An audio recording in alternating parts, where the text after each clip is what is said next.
Ave Maria, paix et joie à vous tous, frères et sœurs. Que le soleil levant de ce matin inonde votre cœur, illumine votre vie et que la paix de Dieu vous soit accordée. Votre serviteur, le Père Jean-Raphaël Mariton, nous dit toujours rendez-vous de la méditation du jour et nous avons un programme de parler aujourd'hui encore de la présence réelle du Christ dans l'Eucharistie. C'est un mystère de foi et nous devons y croire. Et parce que les saints ont fait l'expérience et des expériences et avec des témoignages vivants.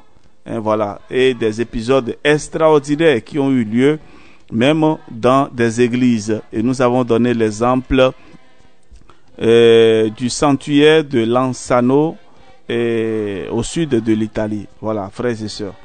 Alors, asseyez-vous confortablement où que vous soyez en ce moment et que la grâce de Dieu vous localise, que la paix de Dieu vous localise et qu'à travers ces méditations, vous trouvez vraiment la paix du cœur, la paix de l'âme.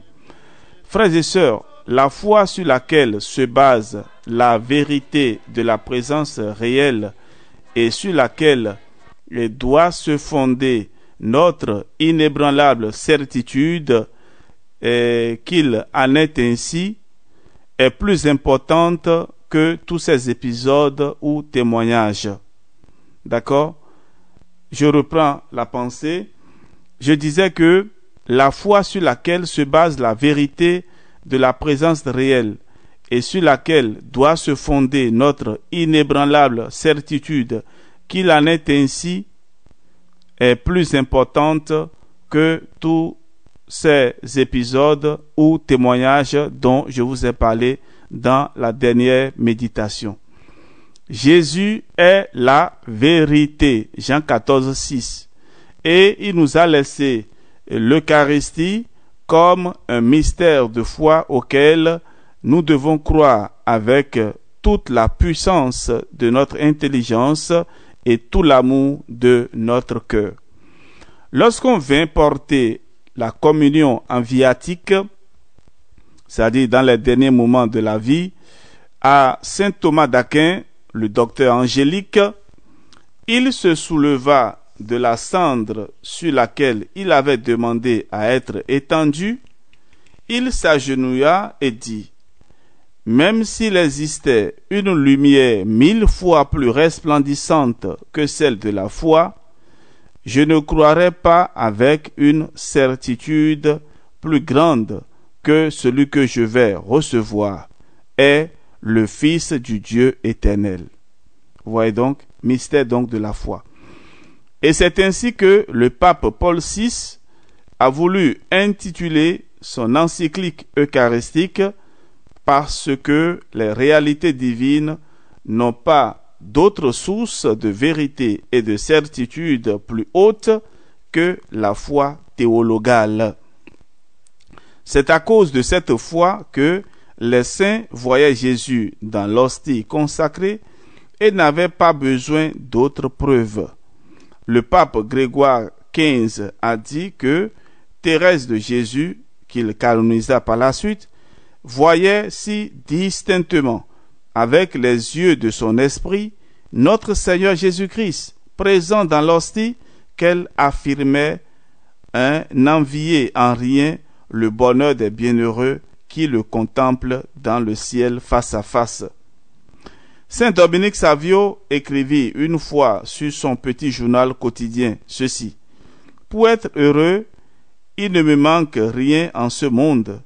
Il me manque seulement de voir au ciel Jésus, que je vois maintenant avec les yeux de la foi et que j'adore sur l'autel. » C'est avec cette foi, frères et sœurs, que nous devons nous approcher de l'Eucharistie, que nous devons rester en sa présence, que nous devons aimer Jésus Eucharistie et le faire aimer.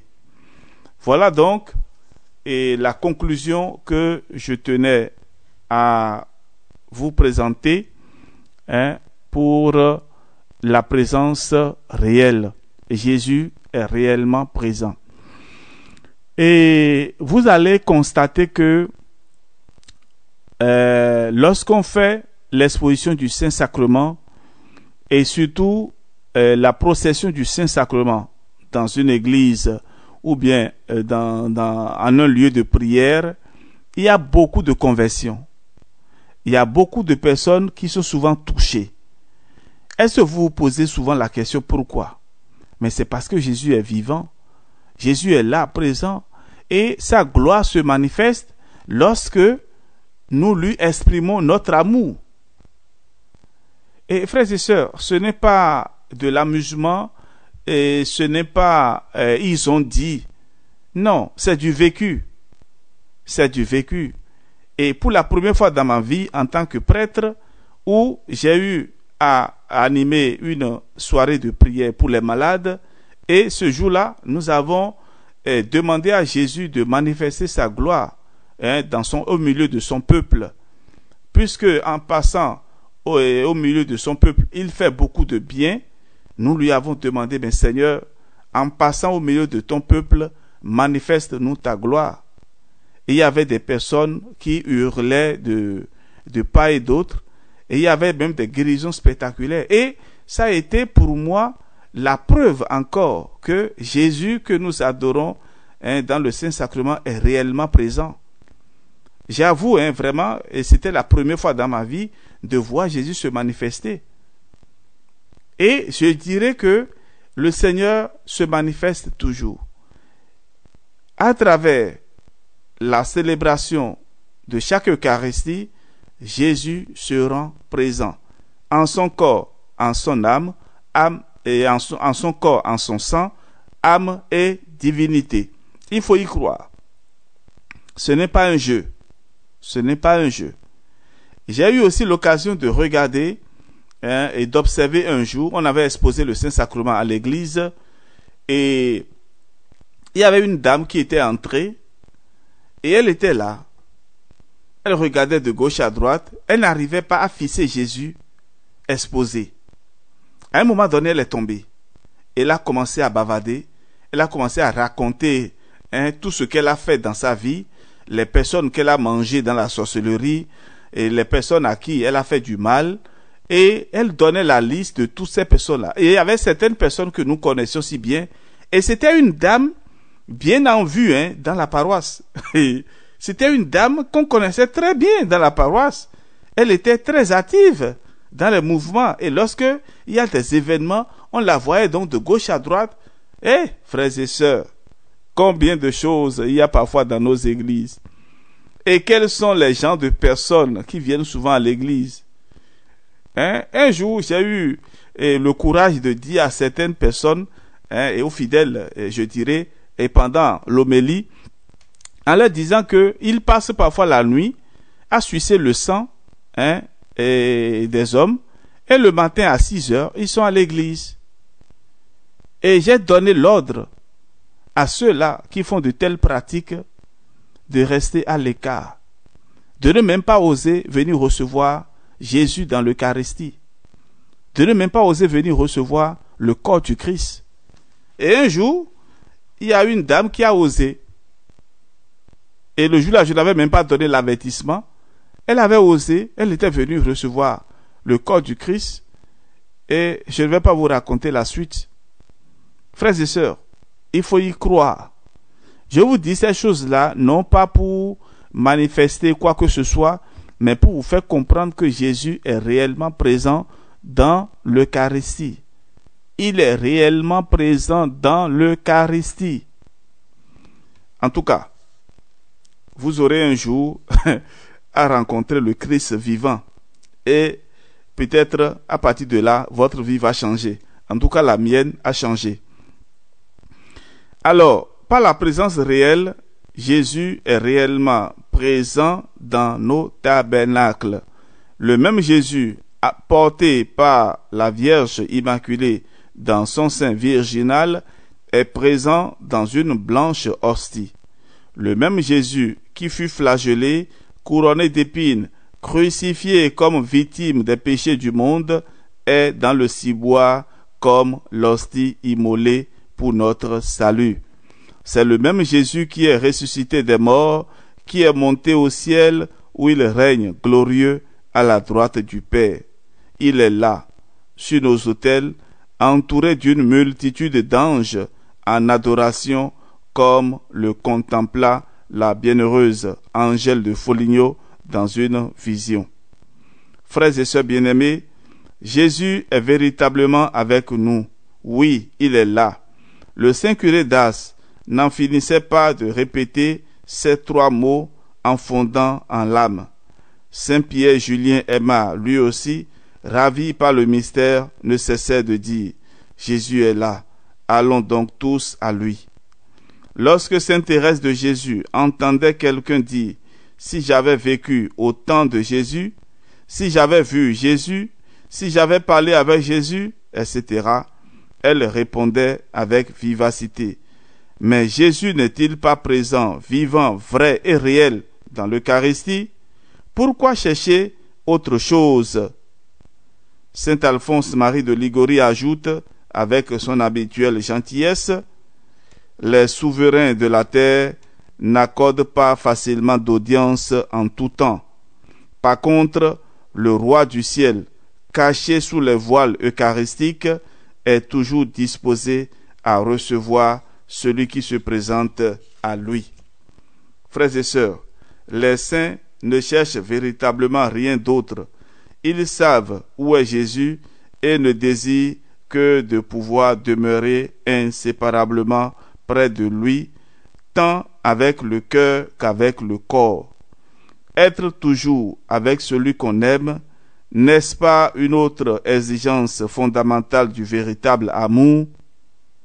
Nous savons que les visites au très saint sacrement et la bénédiction eucharistique étaient à la fois le souhait secret et manifeste des saints.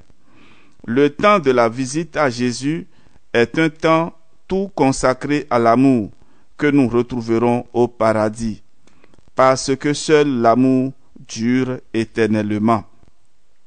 Sainte Catherine de Gênes ne se trompait pas lorsqu'elle disait « Le temps que j'ai passé devant le tabernacle est le temps de ma vie le mieux utilisé. » Mais voyons quelques exemples offerts par d'autres saints, et ce sera dans la prochaine méditation.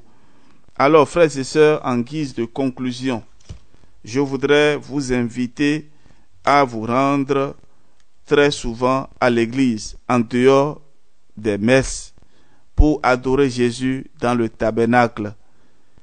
Nous avions parlé avant-hier de la communion spirituelle.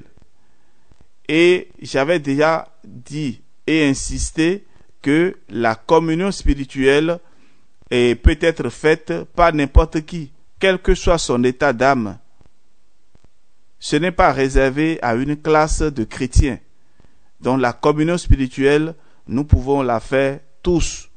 Et j'avais dit aussi que nous pouvons programmer notre alarme et faire chaque 15 minutes, chaque 30 minutes, chaque 1 heure qui sonne, le temps que nous voulons, nous pouvons programmer nos téléphones ou bien nos montres qui vont sonner donc à chaque 15 minutes ou à chaque temps que nous avons programmé et ainsi entrer en communion avec Jésus.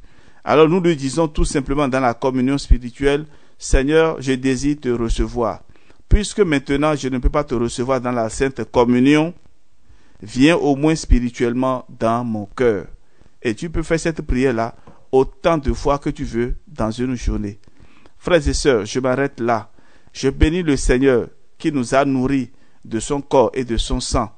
Je bénis le Seigneur qui, avant de quitter ce monde et d'aller vers le Père, il nous a laissé le mémorial de sa passion en nous donnant son corps et son sang.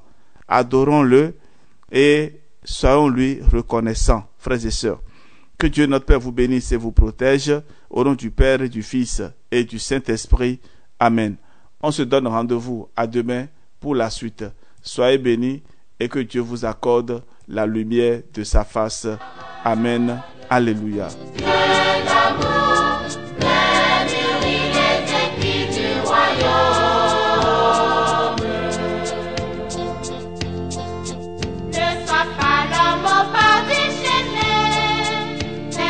So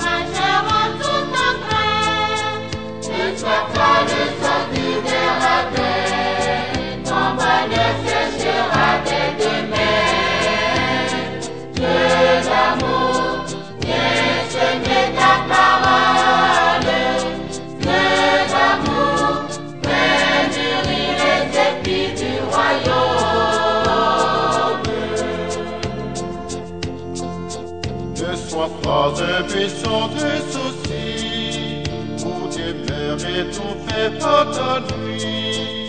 Ne vois pas la richesse